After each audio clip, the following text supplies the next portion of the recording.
Salut à tous, nouvelle vidéo Outlook comme chaque semaine, j'espère que vous allez bien et que vous avez passé une très bonne semaine de trading et de bonnes fêtes aussi. D'ailleurs bonne année à tous, bonne santé, je vous souhaite donc la santé, la réussite et surtout atteindre vos objectifs pour cette année 2020. Merci à tous aussi pour votre soutien, les likes, les partages, les commentaires. Donc voilà, on va attaquer directement comme toujours par Haut4. Je vais essayer de faire en sorte que cette vidéo soit pas trop longue, le plus court possible. Bon, je dis ça à chaque fois, mais je pense que vous commencez à me connaître. Parce qu'il n'y a pas eu beaucoup d'évolution à cause des fêtes, hein, le marché n'a pas trop bougé.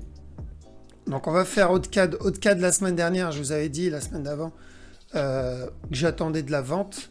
Donc pareil, on a pris ce sell, donc là on est dans le sell, attendez une correction ici et vous continuez à suivre le sell. Ok, donc on continue à chercher la même chose sur Haut4. Faites juste attention, il peut venir faire un nouveau plus haut avant de faire le down. D'accord, mais quoi qu'il arrive, nouveau plus haut ou pas, je cherche de la vente sur l'Haut4. Mais faites gaffe, un nouveau plus haut est possible. Au DNZD, je cherche de l'achat. Okay, je ne vais pas m'attarder là-dessus. On l'a déjà vu, je cherche des setups d'achat. Il peut ramper, ça peut devenir un mouvement correctif, nous donner un nouveau plus bas. Mais même s'il vient casser ce bas, ça ne m'intéresse pas. Ce qui m'intéresse, c'est le buy weekly. Au USD, alors au USD, je cherche de la vente aussi, au moins pour un running flat. Donc on avait vu la semaine dernière. La semaine d'avant, je vous ai dit, je cherche un buy. À la cassure du top, je cherche de la vente. Et la semaine dernière, donc, je vous ai dit, à partir de là, je vais ignorer l'achat, sauf s'il me donne une correction. Donc ici, ce qu'on fait, c'est que s'il y a un setup de vente, on cherche de la vente. Donc si vous avez une correction ici, pourquoi pas chercher de la vente. D'accord? Maintenant, faites juste attention, c'est que cette correction peut être juste un mouvement correctif pour du up. Donc surveillez juste le type de correction que ça va être. Maintenant, si vous ne maîtrisez pas encore parfaitement la méthode, si vous vendez la correction ici, vous sortez ou vous mettez votre break-even à la cassure de ce bas là. Okay, comme ça, s'il chute, tant mieux. S'il fait juste un régulier pour monter, vous êtes protégé. Mais on cherche de la vente. Bitcoin, alors là, moi j'espérais la semaine dernière un running flat ici pour de la vente. Donc possible qu'on ait encore un nouveau plus haut, mais je pense qu'on est toujours dans une correction pour de la vente. Okay, j'attends encore de la vente, ce mouvement il est correctif, donc je m'attends encore pour un nouveau plus bas. De toute façon, je ne le trade pas, je cherche de l'achat à long terme. D'accord, donc Bitcoin c'est de l'achat à long terme, mais on peut avoir encore un nouveau plus bas. 4 JPY. Alors 4 JPY, je vous ai dit, on cherche de la vente à partir de ce top là à la cassure, on peut avoir au moins une grosse correction. Donc pour la semaine prochaine, très simple, s'il corrige ici, on cherche de la vente. D'accord? Et vous mettez bien votre break-even parce qu'on peut être juste dans une zone de correction de la grosse structure. Ok? Ça peut être juste une correction de la grosse structure. Donc c'est de la vente court terme.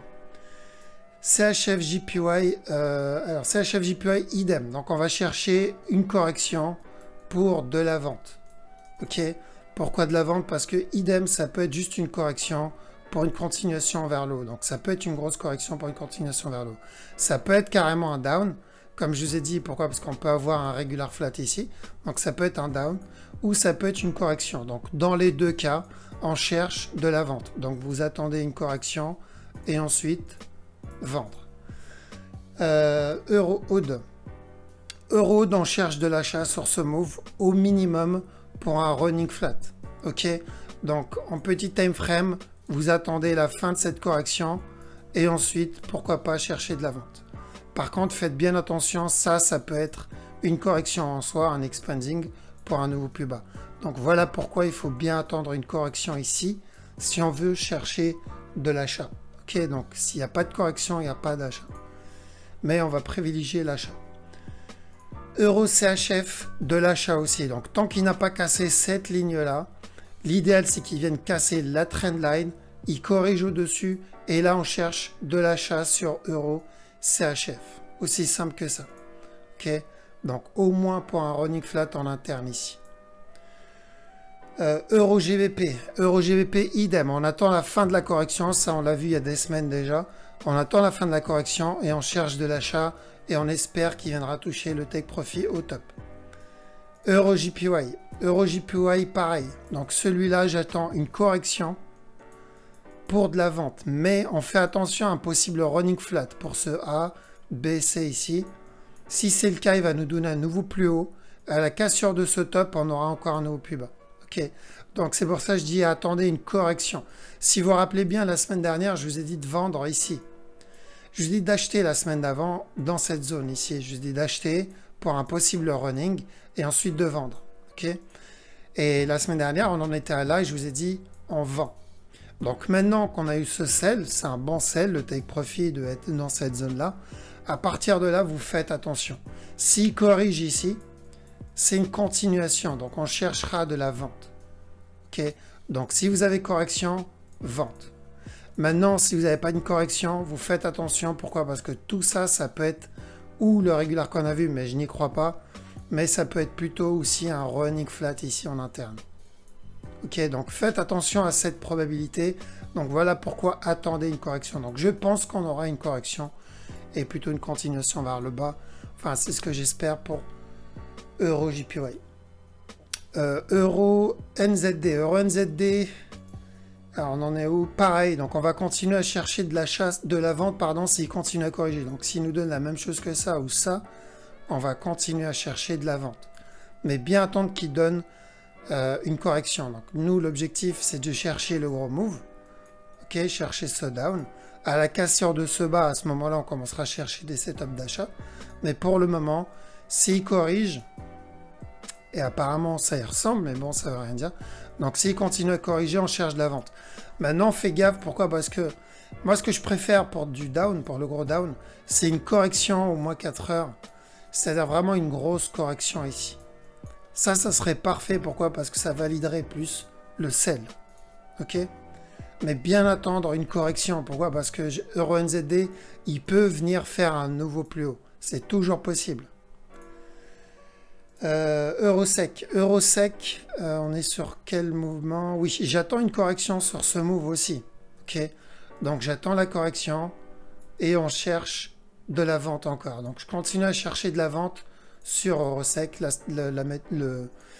L'analyse n'a pas changé sur celui-là. Donc là, on peut avoir un nouveau plus haut. Ici, on peut avoir un nouveau plus haut, encore un down. Donc je pense qu'on est encore dans cette correction. On va avoir une correction 4 heures. Mais on cherche toujours de la vente. Euro, je crois que j'avais parlé d'euro USD, il me semble aussi. Je vous ai dit, voilà, la semaine dernière, je vous ai dit à la cassure de ce top, on cherche de la vente. Donc, c'est ce qu'on a eu. Je vous avais dit attention à ce running. J'aimerais bien enlever ça. Voilà. Je vous ai dit attention à ce running flat. Un nouveau plus haut à la cassure du top, on cherche de la vente. Donc, ceux qui sont dans la vente, vous mettez les break-even. Ceux qui ne sont pas dedans, vous attendez juste une correction.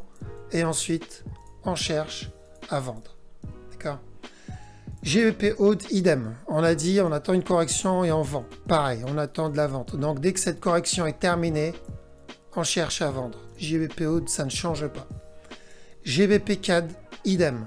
Je vous l'ai dit la semaine dernière, on est dans une zone de correction, on cherche à vendre. Je ne pense pas que ça va être le gros down. Il peut continuer à ramper ici. Sauf que s'il rampe ici, on va avoir une correction. Il nous faut une correction 4 heures pour la continuation vers le bas. Okay? Donc, ceux qui ont pris ce sell dans cette zone, mettez vos break-even. Okay? Donc, je ne pense pas que le down soit terminé. GBP, JPY, idem. Je vous ai dit la même chose la semaine dernière. J'attendais une correction et un down. C'est ce qu'on a eu. Je m'attendais à une correction un peu plus importante.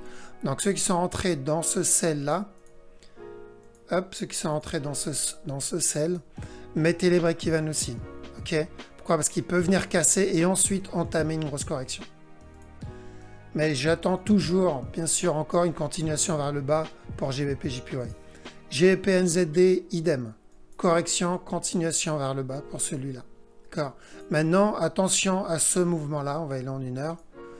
Ceux qui veulent prendre un buy court terme, ici, il peut nous donner une correction et nous donner un autre plus haut. Okay, donc si vous voulez prendre ce sell, ce buy, attendez bien la correction avant le plus haut, un peu comme celui-là, et ensuite on a eu le plus haut. Okay, donc si on a un buy, si vous avez un setup pour un buy, vous pouvez le prendre, mais à la cassure du top, vous prenez vos profits. Okay, parce que ça peut être juste, et il y a même de grosses chances que ça soit juste une correction. Hop, on va aller en 4 heures. Donc que ce up fasse partie de la correction. Après, si vous prenez ce bas et il continue à monter, bon bah tant mieux, mais vaut mieux mettre le break-even parce qu'il peut faire ça, chuter, ou faire ça, venir faire une plus grosse correction et chuter. Ok, donc ça c'est pour moi juste un début de correction, mais je vois une continuation vers le bas. GBP USD pareil. Si vous voyez une correction ici, vendez, mais vous mettez votre break-even parce que ça fait partie juste d'une correction. Ok, donc une fois que cette correction est terminée, je continue à avoir de la vente. Maintenant sur du court terme, ici, si vous avez une correction, vous pouvez vendre. D'accord, mais mettez le break-even parce que vous êtes en train de vendre un mouvement correctif. Ok, ce mouvement correctif, une fois qu'il est terminé, il peut venir retester le top avant peut-être de chuter.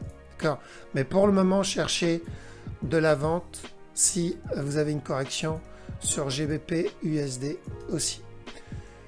NZD CHF. Alors NZD CHF, j'attends toujours le down. Ok, donc j'attends toujours ce down là avant la continuation vers le haut.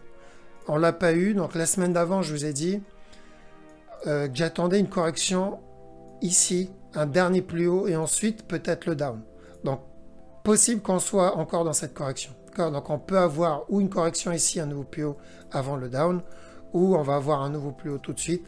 Et tout ce mouvement, c'était la correction et ensuite la grosse impulsion. Ok, donc je n'achète pas et je ne vends pas pour le moment le NZD CHF parce que j'attends ce down là qui aura terminé toute cette structure. Tant que j'ai pas ce down, cette structure n'est pas terminée.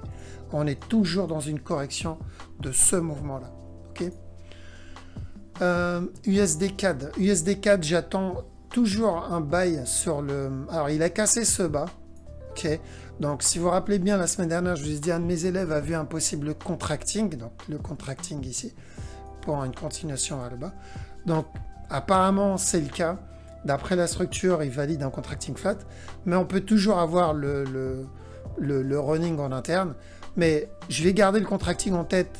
Je pars du principe que mon élève avait raison sur ce contracting. Donc si c'est le cas, je cherche un up. Ok. Pourquoi? Parce que tout ce mouvement-là, c'est correctif. Si je vais en daily, ce mouvement est correctif. Même s'il vient ramper, et il y a même des chances qu'il continue à venir ramper, ce mouvement est une correction. Ça, c'est un mouvement impulsif. Ça, c'est une correction. Donc, on va avoir un autre plus haut. Donc, faites bien attention. Maintenant, ça ne veut pas dire qu'il faut acheter tout de suite. Pourquoi? Parce que si on regarde en une heure, il nous fait une correction. Donc, pour du court terme, vous pouvez chercher de la vente. Mais vous mettez vos break-even à chaque nouveau plus bas. À chaque fois qu'il casse le plus bas, on met le break-even. D'accord? Pourquoi? Parce que si vous vendez là, vous êtes contre la trend, contre la structure, pardon, daily. D'accord? Mais en une heure, la structure, ici en une heure, c'est de la vente. Pour ça, je vous ai dit, c'est pas parce qu'on attend une direction dans une grosse time frame, ça ne veut pas dire qu'on ne peut pas trade l'autre dans la time frame inférieure. C'est l'avantage du fractal. J'en parle vite. Je vais faire une vidéo rapidement où je vais vous en parler du fractal et autres. Ok? Donc, court terme de la vente, long terme de l'achat sur USD CAD. Donc, il peut ramper. Ce bas-là, on ne sait pas jusqu'où il peut aller. Il peut continuer à ramper. Mais ce qu'on attend, c'est un buy ensuite. Alors, ensuite, on a USD-JPY. Donc, USD-JPY, la semaine dernière, je vous ai dit de chercher de la vente sur ce move, ici. Hop. Donc là, je vous ai dit de vendre et au moins jusqu'au dernier plus bas. Bon, bah, ceux qui sont restés dans le sell, ils ont bien mangé. Je vous ai dit, s'il casse le dernier plus bas et qu'il corrige en dessous, donc ce qu'il a fait ici, on continue à chercher de la vente. Donc, le sell était plutôt sympa, en plus plutôt agressif. Maintenant, faites juste attention. S'il corrige ici, parce que j'attendrai une correction 4 heures pour continuer à chercher de la vente, faites juste attention, c'est que ce mouvement-là, je pense qu'on est juste dans une correction. Ok, c'est un mouvement correctif pour une continuation vers le haut. Ça peut être aussi une plus grosse structure pour un nouveau plus haut. Voilà pourquoi il faut attendre une correction. Si on a une correction, on continuera à chercher de la vente sur USD-JPY. Mais vendre maintenant, c'est risqué. Attendez une correction. Le setup, c'était celui que j'avais donné la semaine dernière. Là, c'était parfait pour de la vente. Ici, il y avait un bon setup pour vendre, fallait le faire là. Ici, il y avait un bon setup pour vendre, fallait le faire ici. Okay? Maintenant, vous devez attendre la même chose, mais sur une time frame plus importante, c'est-à-dire ici. 44 heures, vous attendez une correction. Sinon, il peut continuer à grimper, à ramper comme ça, avant de faire une grosse correction. Donc, cette structure, on l'a vu au préalable. Okay, donc, on attend une correction. Je pense que USD, JPY, on est dans une phase corrective de ce move, en fait. Okay, après une continuation vers le haut. Donc, on privilégie de la vente si on a des setups de vente. USDMXN, semaine dernière, je vous ai dit quoi? On prend les profits et on attend. Ok, donc c'était pas pour rien. Pourquoi? Parce qu'on était vers la fin d'une structure. Bien sûr, il y en a d'autres en interne. Donc on reste toujours à l'écart. Tant qu'il n'a pas fini de nous donner un signal clair, si c'est un up ou un down, on reste à l'écart. S'il continue à corriger, c'est une bonne nouvelle, c'est-à-dire on va continuer à chuter pour entamer la plus grosse structure. Maintenant, s'il fait une impulsion, une correction, c'est-à-dire qu'il est en train de faire une structure plus complexe, donc on peut avoir encore un nouveau plus haut. Là, il peut venir nous donner encore un nouveau plus haut. Okay, ça, je n'y crois pas. Moi, j'espère personnellement que cette structure est terminée, qu'on va avoir au moins le dernier push. Mais pour le moment, donc, on a mangé tout ça, c'est bien. Là, il faut patienter et on va voir ce qu'il va nous donner. Okay, pétrole, il a cassé ce top, donc il nous a donné pas mal de setups d'achat pour du court terme, donc ici, il nous a donné un ici, bref, on a eu pas mal en achat, mais personnellement, j'ai pas pris les setups d'achat parce que l'achat ne m'intéresse pas. Ce qui m'intéresse sur ce move, c'est la grosse structure. Donc s'il me donne des setups de vente, donc il a cassé ce top, s'il me donne des setups de vente, je continue à chercher de la vente. Tant qu'il n'a pas cassé, de toute façon c'est simple, tant qu'il n'a pas cassé ce top, je chercherai des setups de vente. Mais là, en termes de fondamental, je suis pas trop le fondamental, mais des fois, quand tu n'as pas trop le choix, tu le fais sans le vouloir. Apparemment, il peut y avoir pas mal de mouvements. Il va y avoir un gros gap sur le pétrole, donc restez à l'écart. Je conseille de rester à l'écart, surtout si vous ne maîtrisez pas le management ou si vous n'avez pas un gros compte. Restez à l'écart du pétrole le temps que ça se calme un peu. Ok, Trump, il est chaud en ce moment, donc on va attendre qu'il se calme. Et ensuite, on verra ce que le marché va nous donner. Est-ce qu'il va venir casser ce top ou pas? Donc, c'est possible que les news actuelles font en sorte que la structure vienne casser ce top. S'il casse ce top, c'est pas grave en soi. On aura un plus gros running plus tard. Ok, on aura ça avant la continuation. Donc, ça va juste retarder le sell en soi. Donc, ça, je ne m'inquiète pas trop. Maintenant, s'il ne casse pas ce top, le sell, on l'aura beaucoup plus rapidement avant la continuation vers le haut. Le buy, on va l'avoir. Ceux qui patientent et qui attendent le buy, on va l'avoir. C'est où on va voir le down maintenant et ensuite on va voir le buy. Où on va voir la cassure du top, le down et ensuite le buy. Okay, long terme, c'est un achat. Long terme, le pétrole, ne vous inquiétez pas, pro-pétrole, c'est de l'achat. D'accord? Long terme, c'est de l'achat. Maintenant, moyen terme, il faut que ça valide la structure pour que je cherche de l'achat. Okay, parce que s'il ne me valide pas, et c'est personnel, hein, s'il ne me valide pas la structure, je ne cherche pas à acheter. Donc, c'est où il me donne un running et à partir de là, je chercherai de l'achat. Ou il me donne un régular et à partir de là, je chercherai de l'achat. Si je n'ai pas ça, je n'achèterai pas le pétrole, peu importe ce qui se passe derrière. Il y a d'autres paires, il y a d'autres opportunités ailleurs. Okay, c'est mon système, c'est ma façon de trade. C'est que si je n'ai pas un plus bas d'une structure, toutes les méthodes vous racontent quoi? Ils vous disent tous vendez au plus bas, enfin vendez au plus haut et achetez au plus bas. Sauf que la majorité des gens ne savent pas c'est quoi le plus bas et c'est quoi le plus haut. Okay, pour eux, beaucoup, ça c'est le plus haut. Non, ça c'est pas le plus haut. D'accord? Donc, le plus haut et le plus bas dépend de la structure que vous voulez trade. Dans ma structure, si je veux acheter, je dois attendre le plus bas. Dans un régular, mon plus bas actuellement, il est là. Dans un running, mon plus bas, il est à peu près dans cette zone-là. Okay, donc ça dépend de la structure. Le plus bas et le plus haut dépend de la structure. C'est tout que vous allez trade. Et si vous ne connaissez pas la structure, vous ne connaissez pas. Vous n'allez pas savoir c'est quoi le plus bas et c'est quoi le plus haut. C'est aussi simple que ça. Vous pouvez chercher jusqu'à demain, utiliser les supports résistants si vous voulez. Ça ne sera pas un plus bas, ça ne sera pas un plus haut si vous n'avez pas vraiment la structure, la bonne structure. Voilà, donc tant qu'il ne casse pas ce top, je continuerai à chercher de la vente sur pétrole. Mais je vous conseille de rester à l'écart à cause du fondamental actuel de ce qui se passe. Les news, ça bouge un peu trop. Donc vous allez avoir des gros gaps, un peu ce qui s'est passé ici. Donc pour ceux qui n'ont pas un gros compte, restez à l'écart. Silver, je vous ai dit d'acheter la semaine dernière, la semaine d'avant, la semaine même à partir de là, je vous ai dit de chercher de l'achat. Et donc, ceux qui sont dedans, mettez vos break-even. Ici, ceux qui sont dedans aussi, pensez à mettre vos break-even. Pourquoi? Parce qu'on peut avoir une grosse correction qui va commencer dans pas très longtemps. Il peut ramper maintenant, donc c'est pour ça moi je privilégie l'achat. Mais au cas où vous avez cette grosse correction, c'est bien. Pourquoi? Parce que ceux qui ont loupé le bas ici, ils peuvent l'avoir ici. D'accord? Donc, silver, pardon, je continue à chercher de l'achat. Ok? Maintenant, on peut avoir une structure complexe sur la correction. C'est-à-dire, ça peut être un A, il peut venir faire un B ici. Comme ça, peut venir faire un C. Et ensuite, nous donner un top. Je mets juste en garde contre ça, mais long terme, on cherche de l'achat. Donc, si on a des opportunités d'achat, on achète et ensuite on manage le trade en gardant en tête l'autre scénario que je vous ai donné. De toute façon, même s'il fait l'autre scénario, c'est pas grave, ça va juste retarder le buy, mais quoi qu'il arrive, le silver, c'est de l'achat. Le gold, idem, je vous ai dit d'acheter, donc on fait gaffe et on attend bien une correction, mais on cherche de l'achat sur ce move. À la cassure de ce top, on prend les profits, ok? Parce qu'à la cassure de ce top, il peut se retourner à tout moment. Là, il peut venir casser ce top et ensuite, il peut commencer à entamer une grosse correction ou un down complet.